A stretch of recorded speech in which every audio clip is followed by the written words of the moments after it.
Hello, I'm Lauren Sederstrom, and I'm the host of the All Around Grant Show. And today I have with me my co-host, Larry Lanou. And what we're going to be doing today is a Memorial Day tribute show. We want to give tribute to all the veterans. And also, one of the things I want to do is cover a little of the background information on Memorial Day and when it started. Okay, Memorial Day, of course, the Civil War was about 1860, 1864.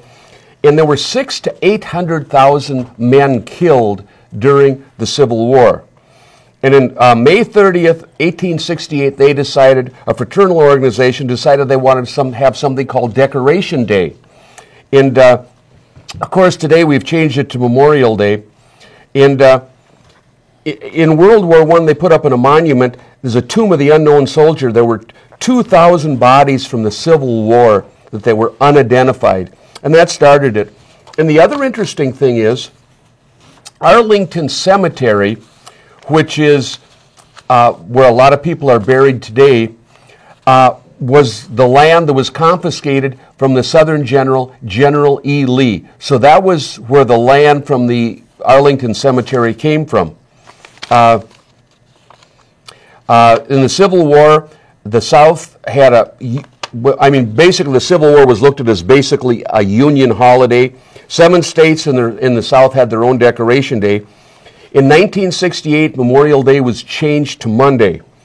And during Vietnam, it lost a little importance, but the Gulf War brought it back. Now, Memorial Day is different than Veterans Day, which is in September.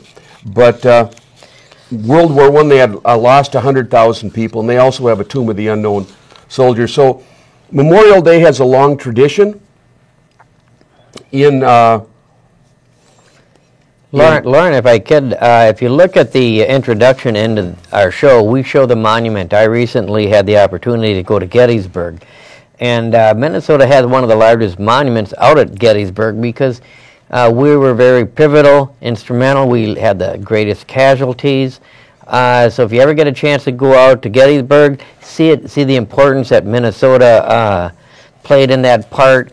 And we're honored because our city is named after Ulysses S. Grant, a general that's been known very much for his abilities in horsemanship and stuff. And we kind of follow that theme through in our city. So this is a great opportunity to honor our past. Well, last year, of course, it was a sesquicentennial of 150 years, and we had a Civil War enactor at our Grand Restoration Parade and picnic.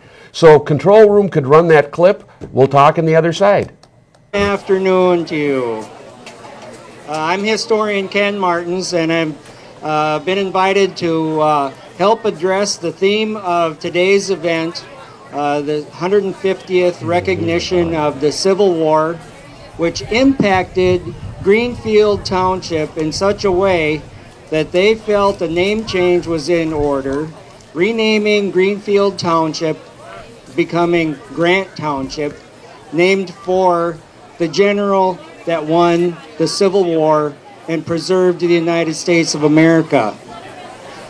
Back in the days of Greenfield Township, the first arrivals to the St. Croix Valley in this area, they came out and staked large claims, large acreage of land.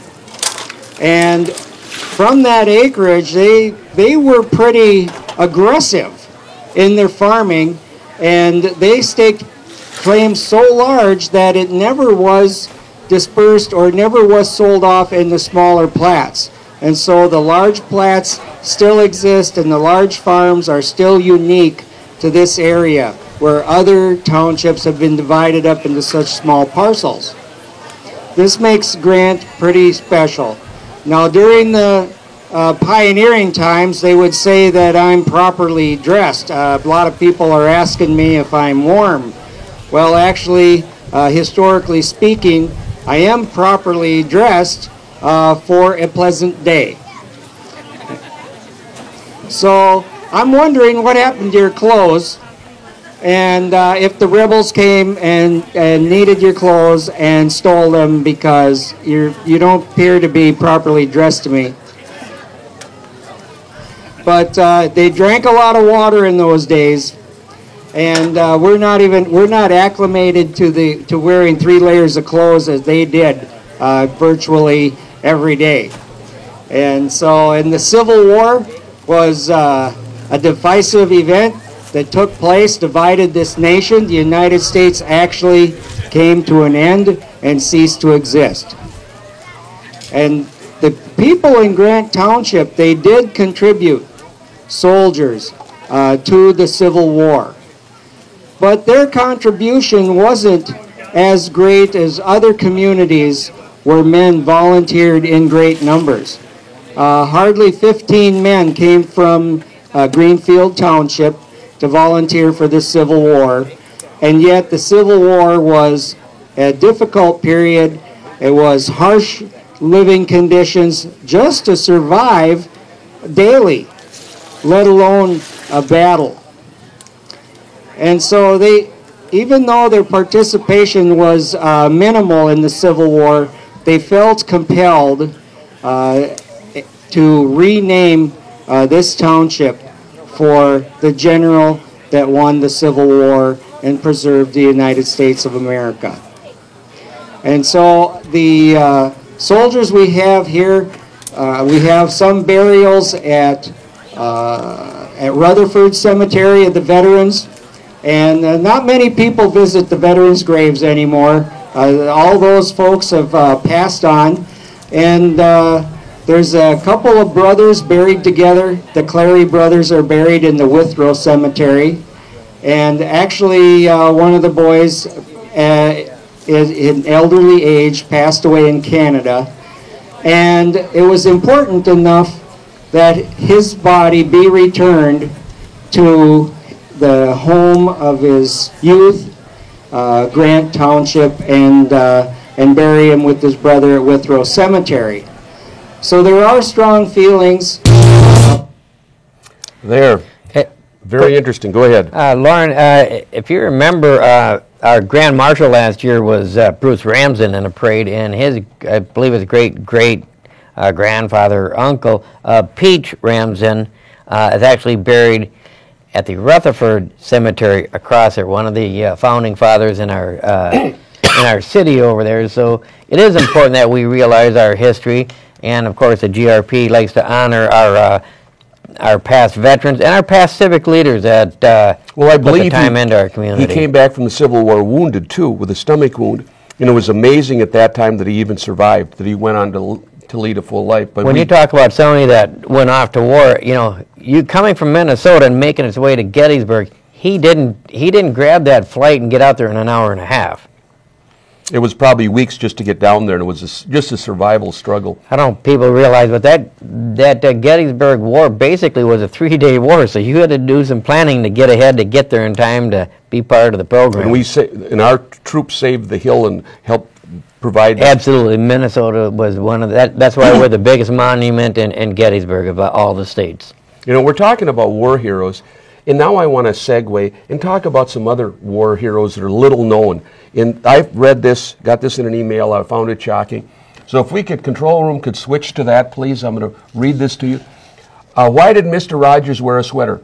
Captain Kangaroo passed away on January 23rd, 2004 at age 76, which is odd because he always looked to be 76. His death reminded me of the following story. Some people have been a bit offended that the actor Lee Marvin is buried in a grave alongside 3- and 4-star generals at Arlington National Cemetery. His marker gives his name, rank, private, and service USMC, and nothing else. Here's a guy who was not only a famous movie star who served his time. Why the heck does he rate a burial with these guys? Well, the following is the amazing answer. I always liked Lee Marvin, but didn't know his extent of his core experience. In a time when many Hollywood stars served their country in the armed forces, often in rear echelon posts where they are carefully protected, only to be trotted out to perform for the cameras in war bond promotions, Lee Marvin was a genuine hero. He won the Navy Cross at Iwo Jima. There was only one higher naval award, the Medal of Honor. It is surprising comment on the true character of the man. He credits his sergeant with even greater show of bravery. Dialogue from The Tonight Show with Johnny Carson. His guest Lee Marvin was Lee Marvin. Johnny said, Lee, I bet a lot of people are unaware that you were a Marine in the initial landing at Iwo Jima, and during the course of action, you were in the Navy Cross and was severely wounded. Yeah, I got shot square in the bottom, and that gave me the cross for securing a hot spot halfway up Surbachi. Bad thing about getting shot up in a mountain is guys get shot hauling you down. But Johnny at Iwa, I served under the bravest man I ever knew. We both got the cross the same day, but what he did for his cross made mine look cheap in comparison. This dumb guy actually stood up on the beach and directed his troops to move forward and get the hell off the beach. Bullets flying by, with mortar rounds landing everywhere. He stood there as the main target of gunfire so that he could get his men to safety. He did this on more than one occasion because his men's safety was more important than his own life. That sergeant and I have been lifelong friends. When they brought me off Surbachi, we passed the sergeant. He lit a smoke and passed it to me, lying on my belly in the litter, and said, "Where'd you get hit, Lee?" "Well, Bob, if you make it home before me, tell Mom to sell the outhouse." Johnny's not lying. Sergeant Keeshan was the bravest man I ever knew. The sergeant's name is Bob Keeshan. You and the world know him as Captain Kangaroo. And there was another man, there was a wimpy little man in PBS who also passed away, quiet and gentle Mr. Rogers, is of another of those you least suspect of being anything but what he portrays now to our youth. But Mr. Rogers was a Navy SEAL, combat proven in Vietnam, with over 25 confirmed kills to his name. He wore a long-sleeve sweater on TV to cover his many tattoos in his forearm and biceps. He was a master in small arms and hand-to-hand combat, able to disarm or kill in a heartbeat. After the war, Mr. Rogers became an ordained Presbyterian minister and therefore a pacifist, vowing to never harm another human and also dedicating the rest of his life to trying to help lead children on the right path in life. He hid away the tattoos in his past life and won our hearts with his quiet wit and charm. America real heroes don't flaunt what they did. They quietly go about their day-to-day lives, doing what they do best. They earned our respect and the freedoms we all enjoy. Look around and see if you can find one of those heroes in your midst. Often, they're the ones you'd least suspect, but would most likely have on your side if anything ever happened. Take time to thank anyone that has fought for our freedom. With encouragement, they could be the next Captain Kangaroo or Mr. Rogers. Thank you, Control Room. Well, Lauren, I'd like to go back and kind of talk about the Grant Restoration Project. And because our liberties and our rights are slowly been taken away on the national front and more so locally in the local front here, the Grant Restoration Project, which actually was founded to help protect our property rights. About 4 years ago, they came after us and started taking our Green Acre property rights away, the state did, and then our city joined in and started taking our grazable acres away. So by the way, we had the most stringent grazable acres ordinances in the metropolitan area. And in the state. I mean, I can't think of any that are more restrictive. But so when you start coming after people's property rights, it's time to get organized, and that's how the GRP, and remember the Grant Restoration Project is basically got three things that we stand for, and we want to protect our property rights, we want to preserve our rural heritage, because I think it's very important, and we show that, you know, with General Grant, we are trying to preserve our rural heritage, and we want to promote citizen participation. And one of the ways we can promote our citizen participation is just in the city cleanup. I don't know if you've noticed the city cleanup lately, but I don't believe it's happening this year. Well, it was supposed to be in the newsletter, and I haven't seen the newsletter. It's supposed to be the spring newsletter, but maybe it'll turn out to be the fall newsletter. Dave Tronrud, who is the appointed councilman to take over Fogelson's job, it hasn't put it out yet. Now, this is the latest it's ever been out. It should notify the spring cleanup. Of course, last year they took that away from the GRP, and it was a complete disaster. I mean, we used to have 30 people. They couldn't fill up a part of a dumpster, Lauren. And you know, if you look at the following or previous 3-4 years, we had 50, 60 people. We had planning commissioners, which are citizen participation. We had councilmen. And we had a lot of youth out there, and keep in mind, when the youth came out and started doing cleanup, they got a certificate that was useful for them, you know, as a... Whether it's Boy Scouts or social class, because lots of these places require some type of civic engagement or volunteering. And this was a venue for them to come out and get invested in community and do some public service. I still remember my daughters going out with me. They talk about it today. 15, 20 years ago, I used to hitch up the team, pick up the neighborhood kids, clean the roads, and there was Joyce handing out popsicles and stuff. And it's such a wasted opportunity. And then to say that it's something that's run its course, go drive up and down some of these roads out there and see some of that out there. And you tell me whether that isn't a good opportunity to teach our youth. Oh, absolutely. We have to keep moving because we have so much to cover. If control room could play the next clip, please.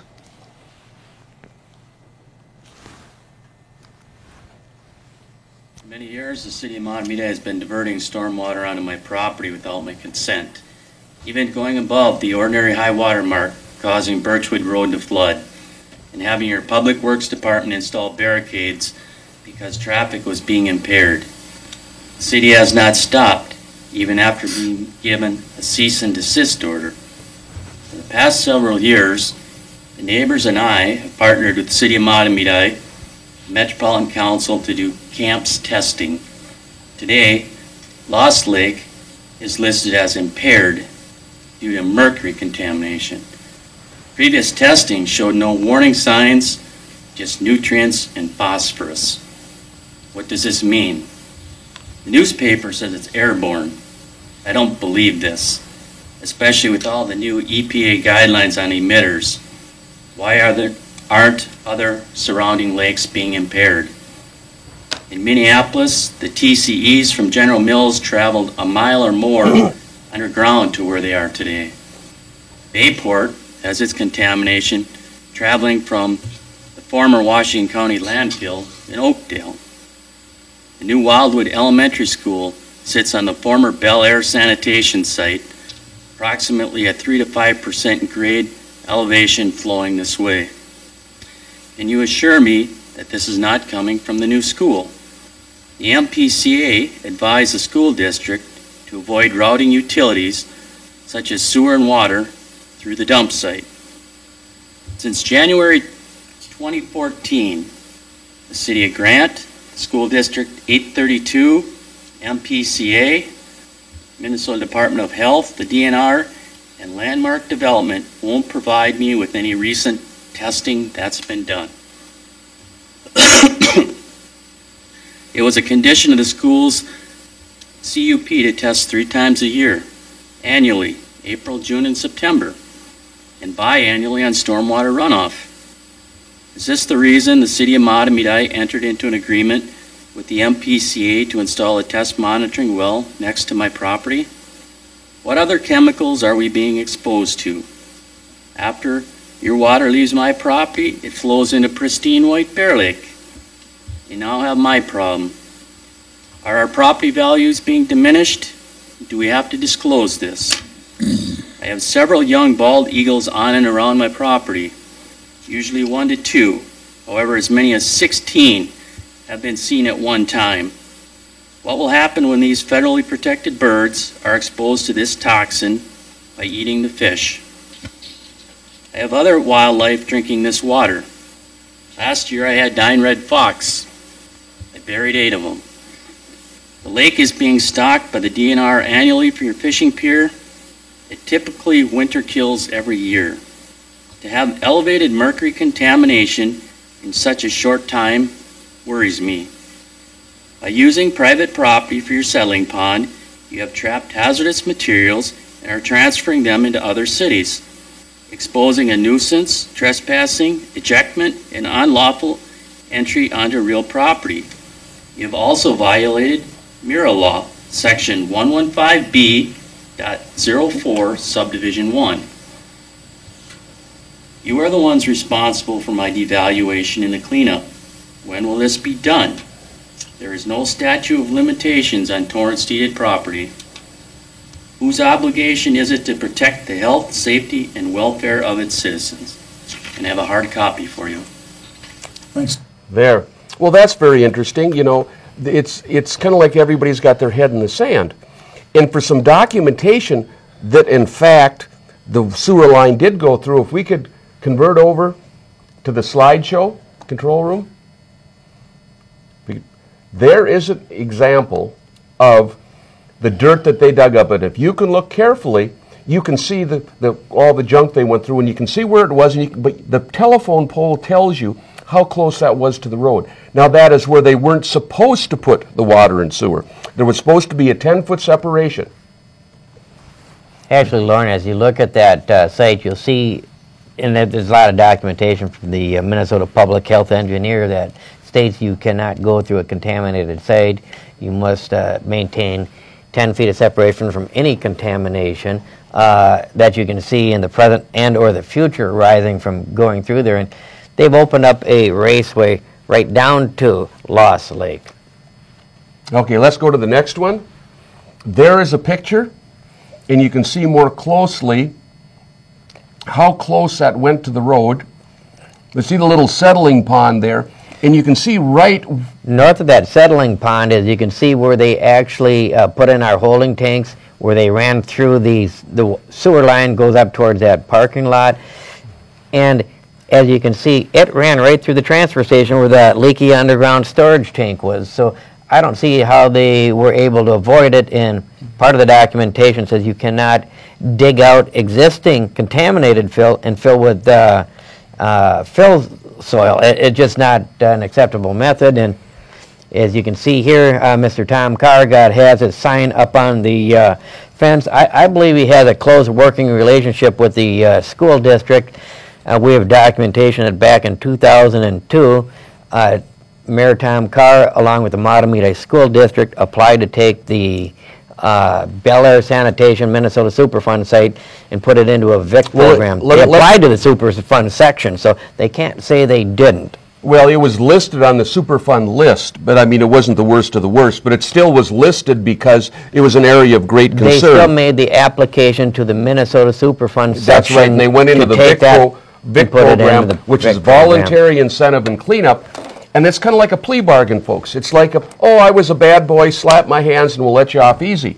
So instead of cleaning it up, they did a token cleanup, put 2 foot of clay on top of it, hauled a few things out, and of course they're proud of their award of going through building on a brownfield. Well, they didn't get approval from the Department of Labor and Industry until a year after the fact that they'd put the sewer and water in where they were told they weren't supposed to put it.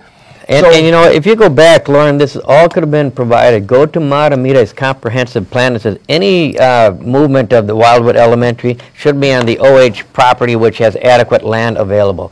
So they've been, you know, I think there's, if you look at our comprehensive plan and our conditional use permit we gave to the school, it said any further development shall be with a well and septic. Now, you were on the planning commission, and when the plans come to you, did you see one plan that showed any well and septic on that? Absolutely not. They jammed that down our throats so quick. We had meetings till midnight. But let's go on to the next clip if we can. So, control room. Just kind of back up a little bit of what Tim was saying is, as a planning commissioner, before our city disbanded our planning commission, and now they're trying to dissolve it completely. I asked that same question of our city engineer. I says we have testing that's required. I said when you entered into a joint powers agreement for the sewer and water, and they said we in our comprehensive plan we should not extend any sewer and water, but the school was built using your sewer and water system, and since you accepted the sewage from the city of Grant, you have doubled your capacity coming from the Met Council lift station going up there. Where you used to have one 12-inch line, now you have 2 12-inch lines. So I'm a little concerned as a resident of Grant that you've given the capacity to accept a lot more sewer and water from the city of Grant. That's why recently, at the last planning commission, I go back and I talked to our city engineer. I said, has any of this testing, and I asked as a planning commissioner, been done that's been required in our conditional use permit that was issued? And my answer was a no. The only testing that we have received was for compaction, because we built the school on the lowest, wettest part of the property. But none of the environmental testing has been done, and that was the answer from our city engineer, same firm that you use, and a very good firm, I must say. I enjoy working with them. They're one of the best. But my question was my answer was troubling, that we're not getting any of that testing.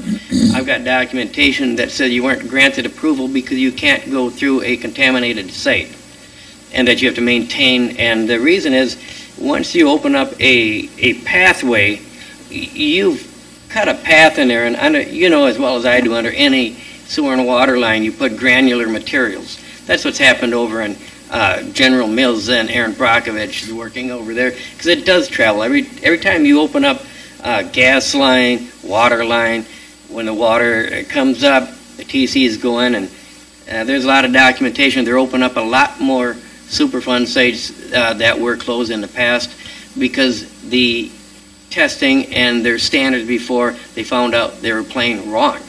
They're more toxic than we thought. So if you read the article in the Minneapolis paper, you'll see that they're opening up a lot more. And one of the questions I was asked just recently by a former school board member, Steve Wolgamott, wrote me a letter recently. He says, you seem to be pretty concerned about bringing sewer and water into the city of Grant. He said, will it help you? He says, if I ask that the Mahtomedi School District be completely taken out of the city of Grant.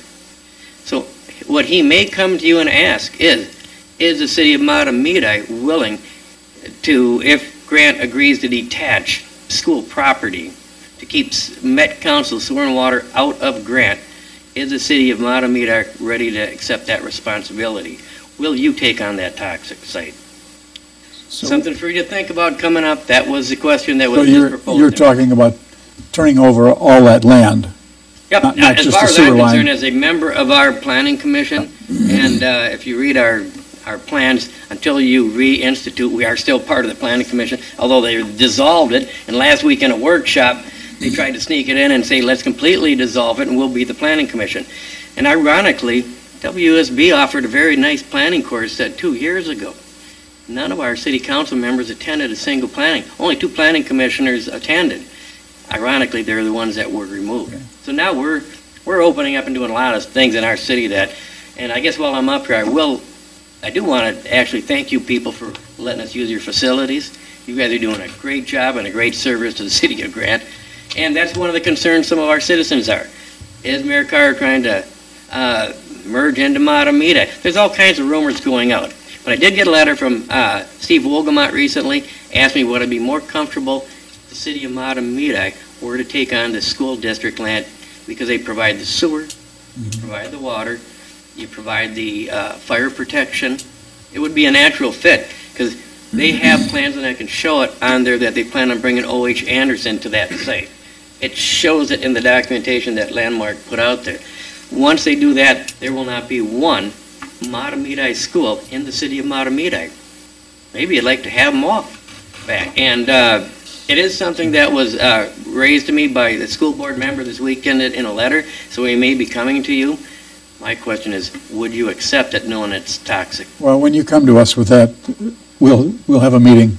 So I'm just giving you a little we'll heads discuss up. it, but I do appreciate it, Larry. Thank you. Appreciate it. Thank Yeah, you for your time. being- yeah. It's great to be on public commentary without a Washington County Sheriff to throw you out. It's not that way in our city. Thank you.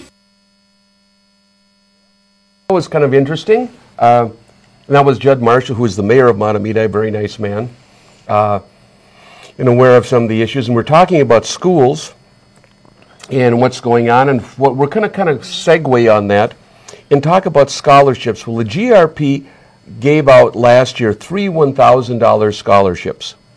Okay, and there was a rather unique scholarship in that $500 to go to the student and their education. The other $500 of that scholarship was to be donated to a charity of their choice or group, like a food shelf or, pet shelter or whatever. And so we had a number of candidates, I believe, was it 18 to 20? Yep, that we got to review, and it was very interesting. And what really amazed me, now remember, I did DECA in high school, and it's class, club, and job. And one of the things that we tried to promote was civic consciousness, and we'd always have a food drive or a fundraiser and do something. So that was very important. So I'm really on this bandwagon, and I think it's important for students to develop citizenship.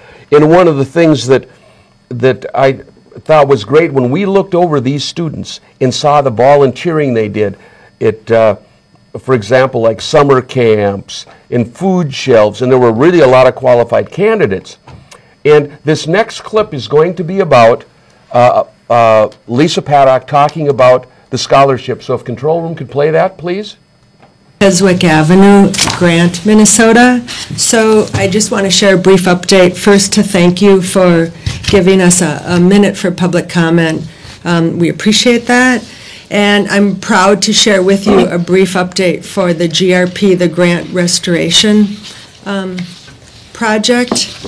I don't know if the photo will show up, but our group, the Grant Restoration Project, raised enough money from donations from local business and from Priority Courier. We were able to promote our youth scholarship that we were offering, 3 $1,000 youth scholarships. We weren't able to promote it on the city website, but we were successful to promote it on the Matamidi High School and Stillwater High School website and the GRP website. And so we're very proud to shine a light on 3 youths in the area, recognizing their academic accomplishments, recognizing their community service, giving back. They each receive $1,000 scholarship, of which they're passing $500 to a charity of their choice. And I just think it's great to shine a light on what some of the youth in our community are doing, and I'm proud that the Grant Restoration Project is doing this and involving community in Grant. Thank you. Lisa? There, and she was commenting on that, and that was, I believe, at the Charter Commission, is that correct? Yeah, it's amazing, and the comment she made is she's glad that she's able to come up with public comment, because in our City Hall, we don't have public comment on the record until after the meeting's done, and you'll see, some people just can't wait till 10:30, 11 o'clock at night. Last week there was a letter to the editor, and we'll get to that a little bit later. All right. And the woman comments on that, and she's one of the neighbors of the New Supper Club. Well, wait a minute, we can't wait till 10:30 for public comment on a work night, a Thursday night. But the next clip we have is actually of the ceremony itself. The lighting wasn't the best. I took a camera there, did the best I could with what I had. At least I got some picture, and it shows the actual ceremony of them being awarded, and they're standing there with their checks. So if Control Room could play that, please. A nod. There we go. Okay, I got it. Maybe you can tell just a little bit about the charity you're giving. Sure. Sarah. Oh, yeah. Let's start with Sarah Wojtek, huh? Okay. All right. Sarah, there's your check. Thank you and so check much. for your charity. Thank you. Thank you. Congratulations. Thank you. Do you want me to say something? Sure. The charity I'm donating my $500 to is the St. Andrews Community Resource Center, and they provide funds and activities for children and youth in our community, as well as offering opportunities to help members of the community find jobs and housing and provide them with food if they're in need.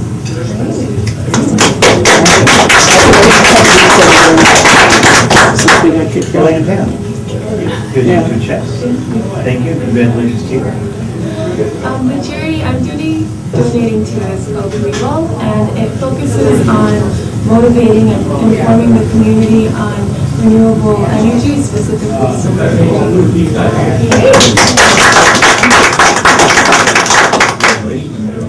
Jacob Cutt. Here's your check, sir. There you go. Thank you. Congratulations. Thank you. Thank you, everyone. I really appreciate it.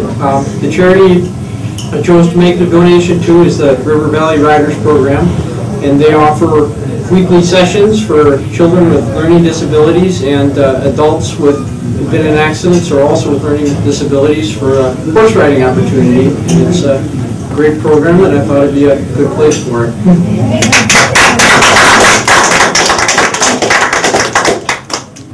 Well, maybe I could qualify, considering I flew off the horse last November and I'm disabled. I could join, get some lessons from River Valley Riders. Well, Lauren, at this time, I'd like to take a special opportunity to thank the Goss House, who has both donated monies towards our scholarship. They have donated their time, effort in their building, and they donated the food that evening for this event to happen. So I want to thank, personal thank you to Kim and Dan Quaddy, who have done an exceptional job working, trying to promote citizen participation in our city. And I want to also thank these youth that applied. I've received thank you notes back from some of already, stating how eager they are to take the check that they received and give it to their charities that they are involved in. So I think it's a great opportunity. I simply hope that, I know we're not allowed to put our youth scholarships on our city website, the application, although our attorney says we can't. Same attorney in Scandia allows it. So I hope our city turns their attitude around, because it is something that is actually encouraging our Well, it amazes resolution. me how the legality can change so much in about 10 miles with the same attorney, mind you. But Yeah. double click, Nick, what can you say? But we're looking forward to see. Now, we submitted an article for the city newsletter highlighting these youth and the GRP and its purpose out there, promoting the event coming up next September 6th. And I'm anxious to see in a newsletter if it gets posted or not. We'll find out. Should be coming up shortly. Let me give you some advice. Don't hold your breath. Okay, we've done that. And now, again, it keeps coming back to this sewer and water thing. There was an article in the Sunday paper a couple Sundays ago, put in sewer and water and they will come. Well, yeah, they will come. If you have a 10-acre parcel, which is normally 330 feet by 1,200 approximately, and you and I talk, because you're involved in a lot of this, not metropolitan, but municipal sewer work, and it's $400 a linear foot. So if you have your 10-acre parcel, they put the sewer in, you get a bill for $130,000 to $150,000. Oh, geez, and they'll let you pay it for 10 years plus interest. Well, you're going to be looking at between $5,000 and $10,000 in addition to your taxes every year. So that's just one of the things that we're worrying about. And it's on the minds of residents. So if we play the next clip, Bob Engelhardt talks about this. So, control room, please. I agree with what Larry's saying, because I don't trust our city council. And you can get your commission all put together, or your charter, and we've already got sewer and water coming into the city. What good does your position, Paul, do for us? And then, so that says Larry was right. But Larry, if they don't bring the sewer and water in until the charter gets done, then it becomes a mute subject, because we know that the charter will stop bringing sewer and water in. My concern is, I don't want sewer and water in Grant. And I'm also concerned that we're at least a year down the line before the citizens of Grant get to take a vote on this charter. And things have happened so fast in the city lately that by the time we get around to having a final say about anything, nothing's going to get done or mean anything. So let's get the charter down. Let's discuss that, get it put out to the people, and go from there. So we keep the sewer and water out of here. Because I'm afraid we're going to be another Lake Elmo. And I've got a feeling, because I've been doing a lot of thinking, I've been over to Wisconsin and back, I've been past Schmidt's place, that one that sold there. And what's Brown Creek going to say? Well, no, you can't have sewer, you can't put a well and septic in here. You have to hook up with sewer and water. You got it coming out of Stillwater then. I think this is a grand plan for our realtors on our city council to get it in. They tried it through the school. It got limited there.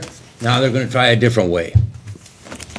And they're going to drive everyone that lives in Grant out because of the cost that it's going to be set on your taxes.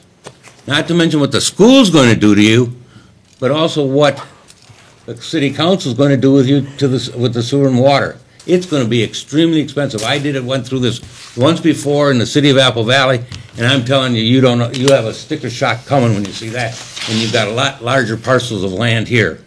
So, thank you, and let's Well, there's a concerned resident expressing his concerns about what's happening, and the man's been through it, and once before. Now, we're going to go forward with this. This is a letter to the editor that was put in. So if control room could play the next one, we'll talk on the other side. Just a little southwest of Withrow and Grant. I'm the poor black land farmer from Withrow. Anyway, the letter I'm going to read is exactly why we're having the Charter Commission here, because there's high level of concerns. But first, let me digress and give a little background. In the late 60s, 66 through 68, my parents owned 8 acres in Coon Rapids on the muddy end of Crooked Lake, 3 acres high, 8 acres low. And the hypotenuse was along the road, which was 1,300 feet. It was a little house that was worth approximately $12,000. When the assessments went through, it was $39,000. My mother lost the house because she could not afford the assessments, and I'm really concerned that this could happen to residents in Grant. So I will read the letter that out of the current White Bear Press. Changes in Grant. In 2012 at the Black Box Theater at Matamita High School, Mayor Tom Carr in his campaign speech told residents they could all stay home as he could run the city. Since then, he made several changes. 1, under his leadership, the council has disbanded the Planning Commission, which is required by our ordinance to review all conditional use permits. 2, under his leadership, the council has changed city ordinances to allow, quote, rural event centers in A1 and A2 zoning, large rural tracts, which were not previously allowed. This is against our comprehensive plan filed with the Met Council, which also prohibits leapfrog development. 3, under his leadership, the council has changed the second ordinance to allow supper clubs in A2 zoning, thus creating 38 potential commercial properties. This is not in our comprehensive plan. 4, under his leadership, the council has moved public comment to the end of council meetings and allows only 12 minutes of comment with the cameras shut off so residents cannot hear the concerns of fellow residents. Apparently, the voters got what they wanted. The mayor runs the city his way. But I'm concerned that these changes, water and sewer, will come to Grant as it did in Lake Elmo, along with large utility assessments, which will bankrupt a lot of large property owners. That's pretty much it. I had a little bit more on there about Googling all around Grant and to keep up with what's happening with the city council. But I think that basically is the essence of what's happening. We don't want the changes that are coming. There's been kind of a lot of his own direction, his own stamp, him going his way. And I tell you, putting that rural event center and the supper clubs in A2 is just the start of a very steep downhill slide. It's a very slippery slope. Lauren, if I can kind of comment on your comment, if I may. But you go back and you look at some of these landowners and look at that supper club. Ed Schmidt come and applied to be one, and Tom says, hey, we'll change our zoning, we'll do a text change, whatever we can do to get you in there. Within 2 weeks of doing the text change in our zoning, the property south of him went up for sale. It has now been sold. That property coming in, it didn't buy it for residential. I'm sure he bought it now to add a supper club or an event center in there. But it happens at Browns Creek, and that's what you're talking about. Bob was earlier, goes right behind it. And so now that you have allowed him to, through your zoning, have a supper club or a land that's available, and Browns Creek's going to say you will not be able to put in a well and septic system. Well, let's back up a little bit. We've set precedents. Now he can go back. We brought sewer and water to the west side of town, and we said it was only for the school. But so you've set the precedents. Now they get to come in from Stillwater, bring in sewer water, and Met Council, once they get their nose into our city, we'll see how well it worked for Lake Elmo. Once the camel's nose is under the tent, he's inside shortly thereafter. But I wanted to point out, Windy Acres is a little bar that had to reopen, and they were required to put in a $40,000 holding tank that had to be pumped. Now that, correct me if I'm wrong, was it maybe 80 people if you really jam them elbow to elbow? I don't think you could get that many in. I mean, if you kind of packed them. Now this supper club that was supposed to initially be a softball field, a hockey rink, volleyball court, and a miniature golf, and just a little restaurant, he comes back after they change the ordinance, a banquet center on one side for 250 people, separated by an atrium, and then a supper club for another 250 people, and then do the math, there's 100 parking spots. What's wrong with this math? And they're on the edge of Browns Creek. They're going to have to put a septic holding tank. How? I mean, it's going to have to be 5 times larger. It won't be a holding tank. Lauren, they set the precedence. It's sewer and water. Tom Carr had a 10-year plan with the school. He had backroom dealings. He took a public meeting with the mayors and the school district, and he threw out reporters. All this is being done behind closed doors. Don't kid yourself. We've got a plan coming in. And I tell you what, I will not be able to afford my property. It's going to be $300,000 to $400,000 just for sewer and water. And I'll guarantee you, my toilet cannot differentiate between flushing and going into a septic system or flushing and going into a public sewer water plant. It sounds like Grant needs to flush something, and it's probably called the mayor. Yep. We better move on because I think we are kind of... Okay, let's go on to the next clip if we can, please. A call from Councilman Jeff Huber almost 5 months later. It was not to ask me of my concerns, but to laugh and harass at me and ask if I was responsible for the mercury in Lost Lake. He implied that I was breaking light bulbs into the lake and that he would not put me on the city's agenda. The last 4 to 5 years, there has been testing done on this lake with no mercury until after a sewer and water line was installed for the school. Since then, I buried 8 red fox. My dog is currently being tested for tumors. Mayor Tom Carr, a realtor for Coldwell Banker, and Jeff Huber, a realtor for Edina Realty, have not answered my question. Do I have to disclose the knowledge of the toxins on my property if I choose to sell my home? Keller Williams says I have a 3-page disclosure form to fill out, and if I don't disclose this, I'm opening up myself to a lawsuit. Does the city's attorney, Eckberg Lammers, and the city's planner, Swanson Hanskamp, have an errors and omissions policy? What are their limits? Well, Tim talked to me, and be quite honest, I've never met Tim before this, and he's simply he's trying to get answers to the questions, and they won't address him. They're stonewalling. Yeah. And so what he showed me the other day is he's got a form to fill out, and it's with Girardi and Keith, which happens to be Aaron Brockovich's attorney. And it won't cost him anything because they will work like anything on contingencies. So it seems like our city's willing to get into litigation rather than give him the courtesy, ask him to come up in front, ask the questions, and help him get the answers he's trying to receive. He's not accusing the city of anything. He simply wants to get down to the answers. How did this mercury get there? And I think he's going in the right direction. Well, let's continue on with the next clip because we have a little bit more of Tim. He had a very long thing. Located on Lost Lake, on a public park in the city of Grant, which would protect the city's dry hydrant on Man Lake. Because the city of Grant is not willing to provide any information or any documentation from the testing required from its conditional use permit, which I asked Tom Carr and city council members to revoke for failure to comply.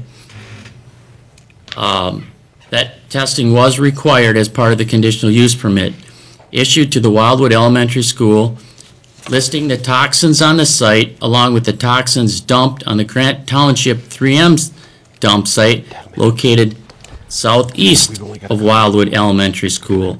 I will be contacting Aaron Brockovich's environmental engineer, Bob Bocock, to get Bel Air Sanitation Site revisited and relisted as a Superfund site so we can determine what toxins are still in the ground and qualify for federal funding to clean up that site.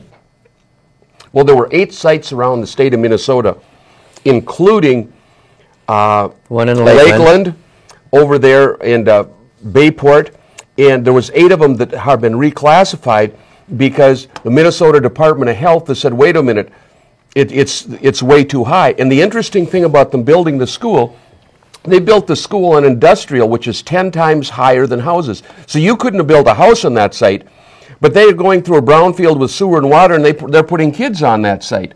So it's very interesting. Plus, shedding some light on this, the last clip that we have, he sheds some light on where this mercury may be coming from. So if we could play the next clip, please. Up I'd really like some answers to know where it's coming from. And I do know that one of the big contributors in that dump was NSP, and they dumped transformers up there for years and buried them on that site where the school is. And those transformers, prior to 1972, all had mercury in them. All I'm asking for is answers, and they won't. So we have a hint from where the mercury may be coming from. And again, if you look at the elevations from the school down through Mahtomedi, it's all downhill. It's all downhill, and that's exactly why the state public health engineer says you cannot go through a contaminated site. You cannot dig out and put clean fill in. Keep in mind where they went through were the hot spots that they were talking about. They took out 550 tons. They were so contaminated they had to take them to the state of Idaho and Ohio for disposal. That's what his concern is. He's afraid of his drinking water, and he wants to know why the MPCA wants to put a monitoring well down here at his property, because that is the lowest piece of property. It goes all the way down to Lost Lake, and from there it goes back uphill. So they know it's a collection spot, and I think it came sooner than they thought, and the people of White Bear better see what they can do to stop it before it gets into White Bear Lake. Well, what I don't really understand is why there's so many blind, deaf ears turned to this issue.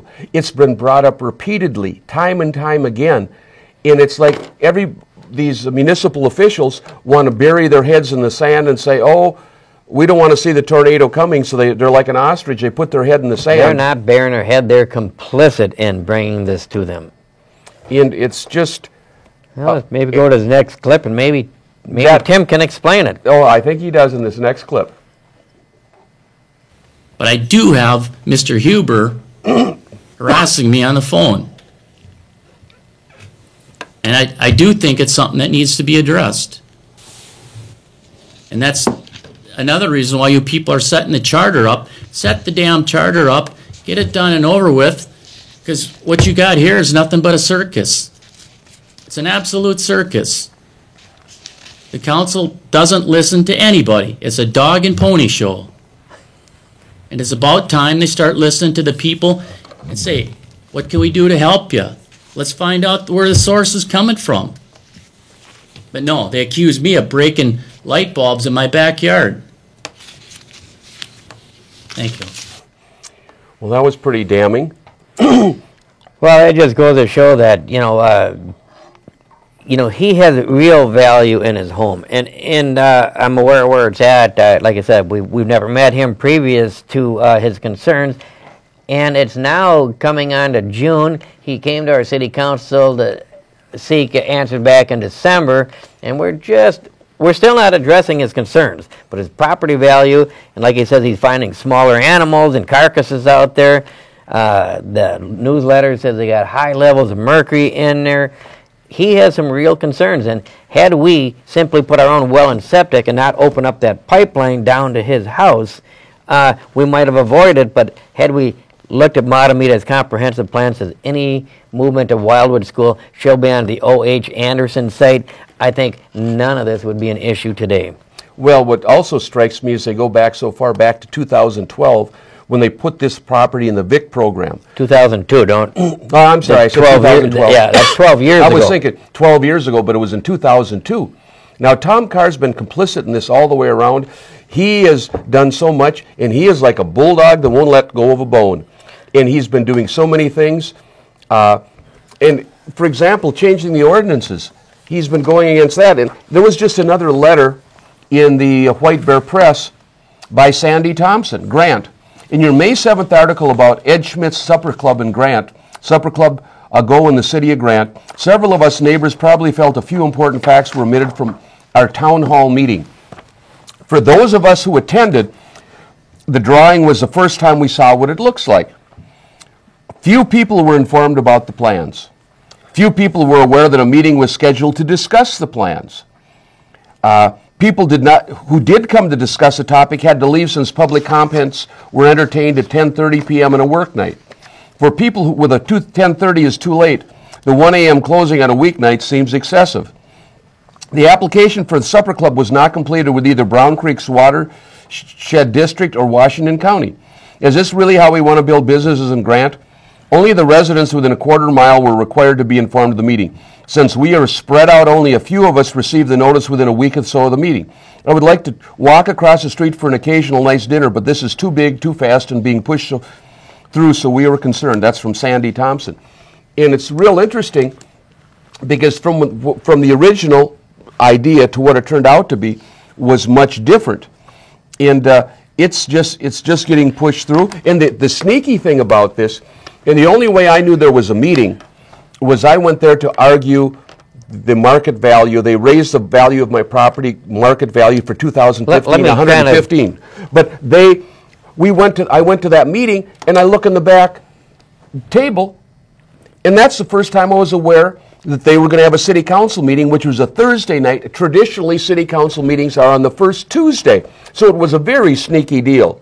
And nobody would have known had I not called a couple people and had them call the other people, so it ended up being standing room only. Go ahead, I'm sorry I interrupted. Well, Lauren, you got to look at the 3 realtors on our board. Go look at what's going down there. And I ask you, with Tom Carr's advertising on that fence line with the school, I said, having a business relationship with Matamidi School District, should Tom Carr have abstained voting on placing the school on the Minnesota Superfund site? We could put that back up, too, if we could. But, you know, we go back there and look at the history that's going on there, and, folks, it's changing. You can see they've got a business relationship going, and it goes back as far as 2002. So they're long-term thinkers, and so is Met Council, folks. They're thinking, let's keep our comprehensive plan intact. Let's make some accountability. So when they come in and violate our ordinances, our comprehensive plan, our Charter Commission has the ability to write some language in there and hold them accountable. Right now, nobody holds them accountable. As Tim Dworsky might say, I think you got the fox guarding the chicken coop, and you know what? Look what's happening out there. Speaking about your long-term planning, look back to Grazable Acres, and everybody just thought, oh, this is just some people yelling. Well, first of all, there are many horse farms in Grant, and you have to have, and I do have a horse farm, so that's my disclaimer. I board a few horses. It has to be economically viable. The studies have shown it takes 8/10 of an acre to handle the manure from one horse. We're currently at 2 acres, but then Tom Carr said, oh, but we can't count where there's 3s because, of course, you and I all know grass doesn't go in the I know trees. you're getting a little close here, but let's go back there and say, as we make this so that horse properties cannot be done, like that one property out there, Painted Sky, if they would have won in their lawsuit, she would have had to divide her property into 8 5-acre parcels of 150, and there's 9 pieces of real estate for sale, and their CUPs they're going to review. They're going to do 10 of them. 8 were horse properties. They're going after specifically in building more real estate. I just saw another piece of property come for sale on my road here today. Folks, their plan is working. Well, the other thing I want to say, too, wrapping up, thank you for watching our Memorial Day show. There's a new show on Friday nights live. You can call in, 5 o'clock, briefing it's called. After that, there's a second section of briefing. So please tune in to that show, Friday night, 5 o'clock, Channel 15, and you'll have an opportunity to call in and have input on any of the topics we talk about. It's going to be more than Grant. It may be East Metro and some economics. So please join us Friday nights at 5 o'clock. And keep in mind, we have invited our councilmen to come and talk, and if they want to, question any of our literature, our documentation, we've invited them. We got an open invitation. It stands today. It stands next month.